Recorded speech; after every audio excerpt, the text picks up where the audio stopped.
What do Presidents Rutherford Hayes, Benjamin Harrison, and George W. Bush have in common? All three of these presidents were elected as the President of the U.S. despite all three of them losing the popular vote in their election. It was the Electoral College that allowed them to become president because these candidates won the most Electoral College votes.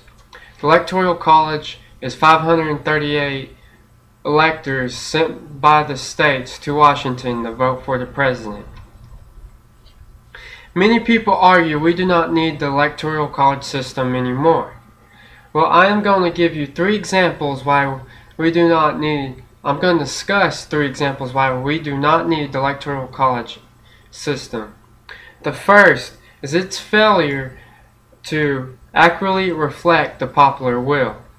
The second is the risk of faithless electors, and the third is the failure of number of electoral votes representing the states. Now, the popular vote does not determine who the next president is. There have been three presidents that have been elected as president despite losing the popular vote. We just named those three: Rutherford Hayes, Benjamin Harrison, and George W. Bush. And like I said, there's 538 electors, which those are spread out to the states. The electors vote on what the popular vote was in the state.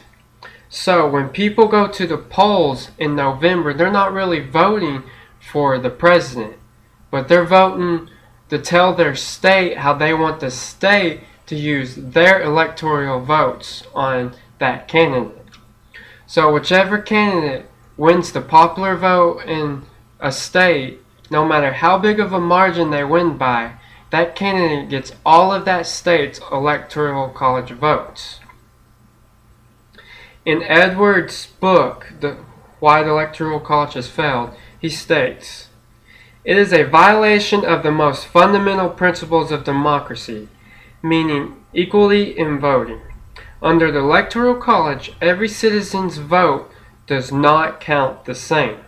As a result, the candidate who gets fewer votes can win the election. I can't see how that's a good idea under democracy." End quote. If everyone's vote aren't the same, then the Electoral College should be demolished. The second example, the electors can choose whoever they want.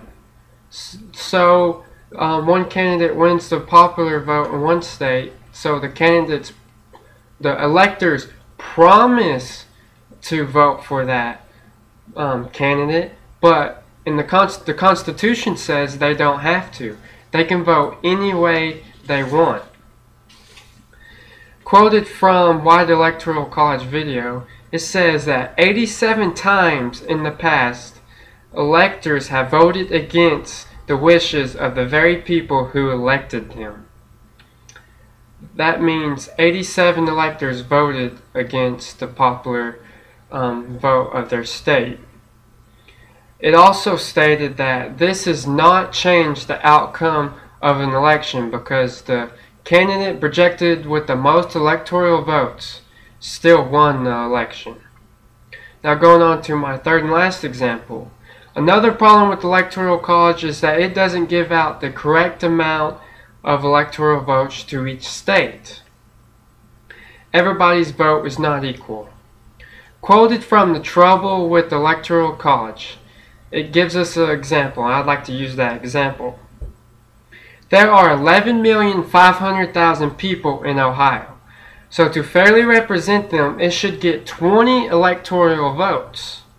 But the Electoral College doesn't give Ohio 20 votes. It only gets 18, 2 less than it should.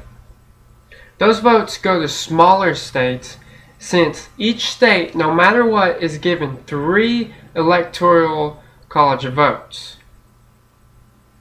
Since the electoral votes aren't spread out correctly, people's votes aren't equal because of that reason.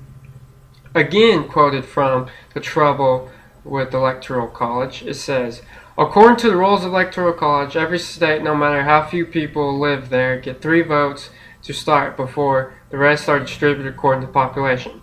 One Vermonter's vote, according to the Electoral College, is worth 3 Texans' votes. And one Wyoming's vote is worth 4 Californians' votes. The people in Texas and California, their votes aren't equal to the Vermont and Wyoming voters. So us people in Texas, our votes aren't equal to other smaller states' votes. So we're getting shorted. I mean, how is that good in a democracy? The end, I'd like to discuss why the electors, why our founding fathers created the Electoral College. In the 1700s, information moved slowly, so the Electoral College was a good, reasonable system to go to. Since information moved too slow, they just got a group of electors together, and those people voted for president, and those people elected the president. Well, now in the 21st century, since information moves at the speed of light very, very fast, we do not need the Electoral College anymore because the Electoral College is now out of date. Now, to give you a poll, Gallup's poll in October of this year, 62% of Americans wanted the president chosen by popular vote, while only 35% wanted to keep the electoral votes. Well, I am giving this speech to tell you, to persuade those 35% to agree with the other percent why we do not need the Electoral College anymore.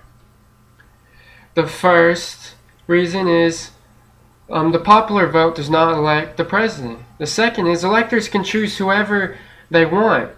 They don't have to go with the popular vote. They can choose whichever way they want. The third is the Electoral College votes aren't spread out correctly to each state, so everybody's vote aren't equal. Abolishing the Electoral College would also change campaigning, and overall popular vote will not decide the election.